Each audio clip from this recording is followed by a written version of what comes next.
Dr. David Chow, pro football doc. I'm bringing him in the wrong way. Golly, every single time CTE is real. What's up, Dr. Chow? Where are you and how are you, brother? I'm doing great. On a little business trip / junket, a little bit of fun, little bit of whatever, but all good. Sitting here with one of your friends, Steve Fezzik, right? Oh, Mr. Nobu. Look, Mr. Nobu, hey, look, look, no matter who wins that bet, I'm going too, so I'm coattailing. Oh, man, as you should, brother. He knows we've been friends, 2 decades plus, and just connecting with Steve a week ago and already got love for him, especially when he takes me out to dinner. Can't be mad at that, Doc. All right, let's get into it right now, brother.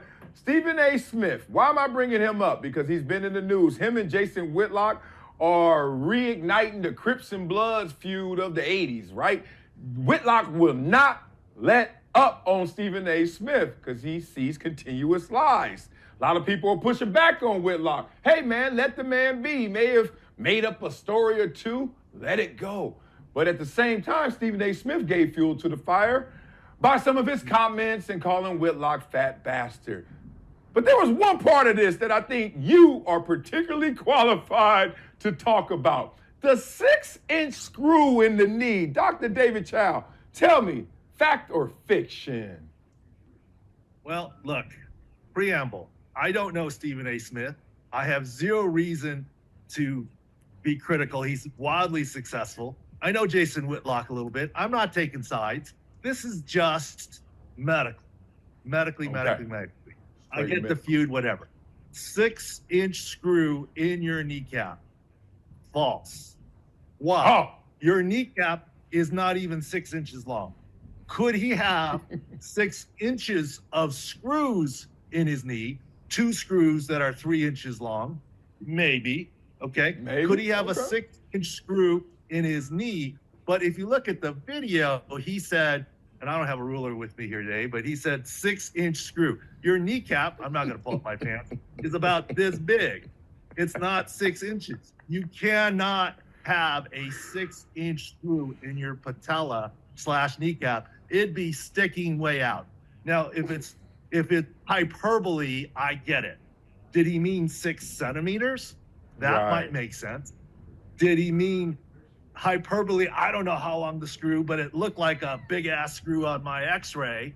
Okay, right? So I'm giving room, but fact, fiction, complete fiction to have a 6-inch screw in your knee.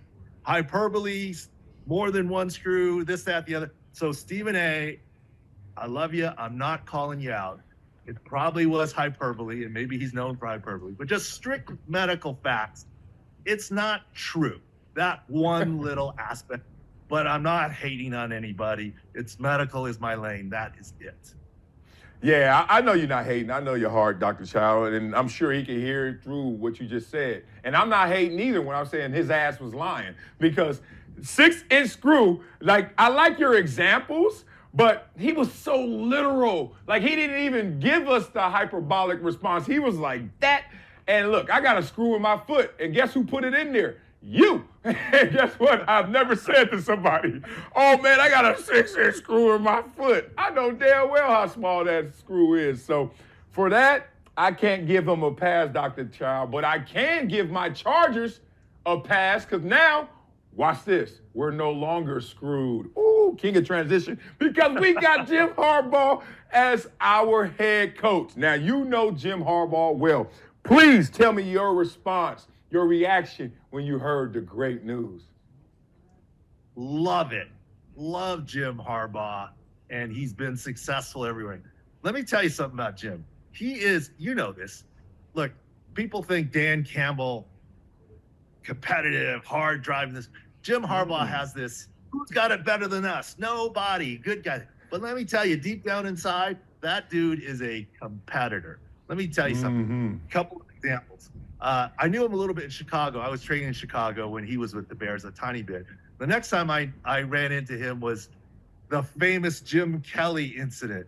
He was with the Colts, and that's when he came across the table. He's told the story, Jim Kelly.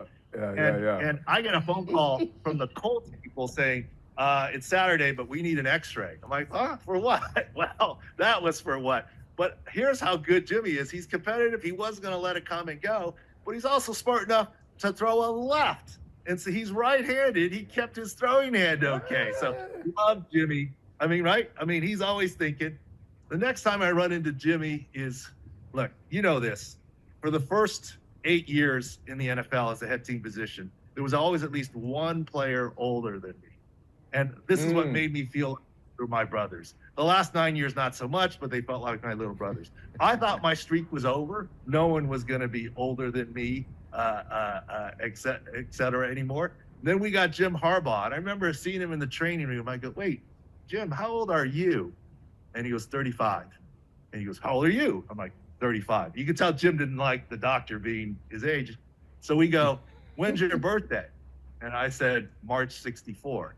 And I said, when's your birthday? He goes, December 63. I'm like, I got you.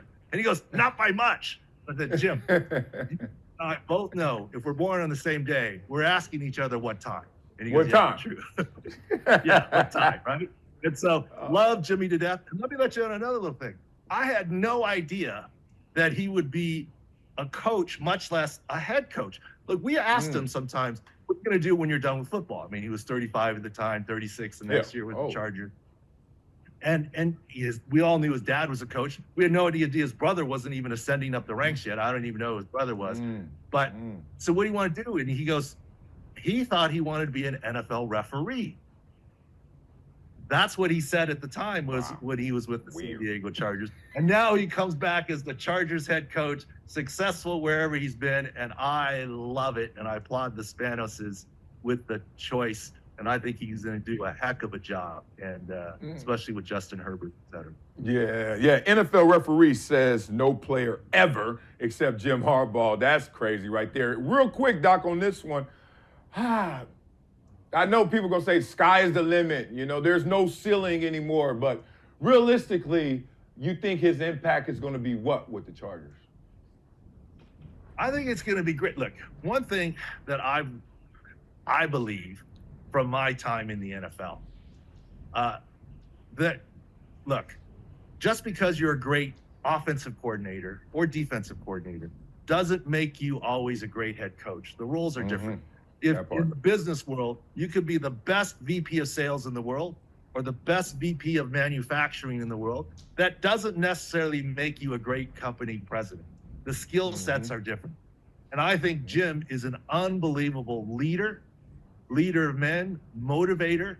And I do believe he works with his coordinators and coaches, but he lets them do what they want within his guidance. And that's what makes him great. He's confident enough that he doesn't need to oversee every little thing. He truly leads. And I think that's the big thing that's there for Jim Harbaugh. He's done it. He's played. He's won at all levels. The players are going to look up to him. His coaches will, and he will be able to provide a direction that the whole building will follow. So I absolutely love this hire. And I think the Chargers are doing the right thing. Excited. You're excited too, aren't you? Oh, man, come on, man.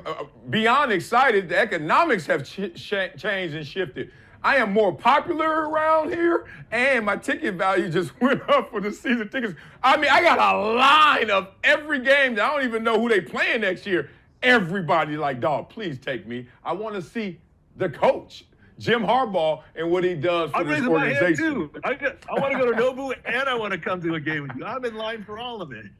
That's my point right there, man. And speaking of leadership, as you were talking about, and speaking of direction, what's the direction of these San Francisco 49ers with Deebo Samuel? All of these injuries in this conference championship. Break it down for us, Doc.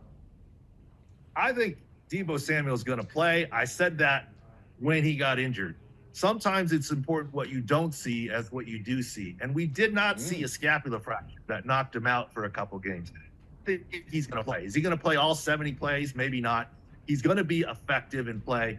One thing to watch for is that I think he's going to be able to run the ball. I think he's going to be able to run routes and catch passes. I'm not sure about his blocking ability in the 49er run game. Maybe that's something Detroit can kind of key off of. He can do be part of the run game where he's a decoy and a jet sweep or actually run the ball. But I don't think he's going to take on a lot of people blocking. But look, Deebo Samuel, whether it's 25 or 35 plays, I think he will play and have an effect on the game. But the biggest issue in that game, and really both games, I think the position of left guard is going to determine who goes to the Super Bowl in both of the games. Jonah Jackson for Detroit is out. That's one, and he's an all-pro. Lateral meniscus tear, likely out for the Super Bowl too. Pro Bowler Frank Ragnow with an MCL and a high ankle. If it weren't Frank Ragnow, he would be sitting. He's that injured, but he's going to play. But it's not going to be Pro Bowl Frank Ragnow. And I would argue Detroit has a third offensive lineman out, Brock Wright, the tight end. He's a blocking tight end. Zach Ertz, great player. I don't know if he's going to learn the system enough to play, but he's not the blocker. And obviously Laporta still with the knee. So you can argue that Brock Wright's effect in the run game is out too. Maybe there's more number 70 Skipper reporting in as the blocking tight end. But that would be one-dimensional. My point is that left guard keys off of a lot of things in that game. And guess what? The D-line of the San Francisco 49ers are now healthier. This is not the banged-up D-line that lost to Baltimore on Christmas Day. Eric Armstead is back. Hargrove, Kinlaw, etc. So they're going to have their work cut out for them. What about the injuries in the AFC? Anything of notice? Any big-timers? Look, at Sports Injury Central, we loved Kansas City against Miami because of Miami's injured linebackers. We loved Kansas City against your Buffalo Bills because Terrell Bernard and Matt Milano, etc. And this game, it has flipped. The injuries are going against Kansas City. And here's why. It's not Pacheco's toe. It's once again left guard. Marcellus, if you lined up against a left guard with a right pec strain, what are you going to do? You're going to kill that A-gap, and you will have no chance. There's no way there's no way Thune's going to play, and that hurts him. Allegretti is not bad.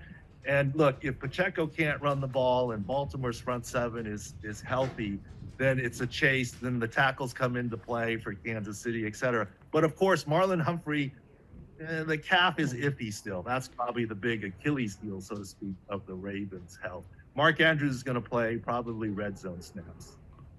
Oh, man, this is a wrap. We going to Nobu. Baltimore winning. We might have a little issue here because Detroit sounds banged up, but that's why it's fun. That's why we watch, and that's why we love it so much. Dr. David Chow, I know where you are right now. Now, put the business side behind you and have some fun where you are, man. And tell Steve much love to him as well. And we'll talk next week, brothers. Enjoy. All right. Thank you.